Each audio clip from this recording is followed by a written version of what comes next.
So let my final words to you as your Commander-in-Chief be a reminder of what it is that you're fighting for, what it is that we are fighting for. The United States of America is not a country that imposes religious tests as a price for freedom.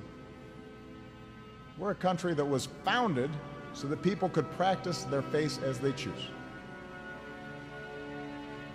The United States of America is not a place where some citizens have to withstand greater scrutiny or carry a special ID card or prove that they're not an enemy from within.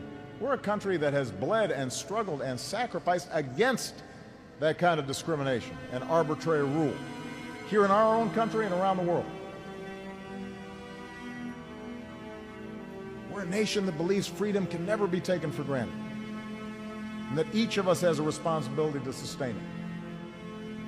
The universal right to speak your mind and to protest against authority, to live in a society that's open and free, that can criticize a president without retribution.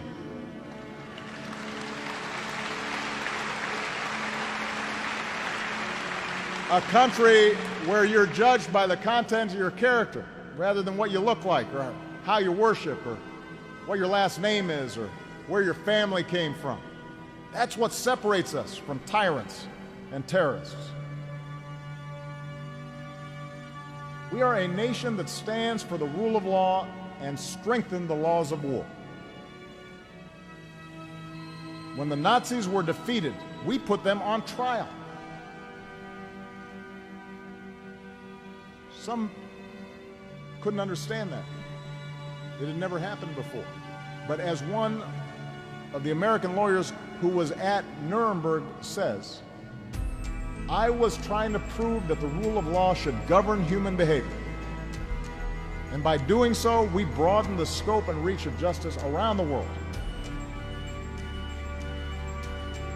Held ourselves out as a beacon and an example for others. We are a nation that won world wars without grabbing the resources of those we defeated. We helped them rebuild. We didn't hold on to territory other than the cemeteries where we buried our dead. Our greatest generation fought and bled and died to build an international order of laws and institutions that could preserve the peace and extend prosperity and promote cooperation among nations. And for all of its imperfections, we depend on that international order to protect our own freedom.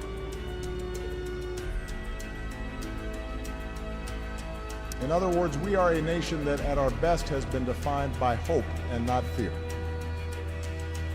A country that went through the crucible of a civil war to offer a new birth of freedom. It stormed the beaches of Normandy, climbed the hills of Iwo Jima, that saw ordinary people mobilize to extend the meaning of civil rights. That's who we are. That's what makes us stronger than any act of terror. Remember that history. Remember what that flag stands for. For we depend on you, the heirs to that legacy, our men and women in uniform, and the citizens who support you, to carry forward what is best in us. That commitment to a common creed. The confidence that right makes might, not the other way around.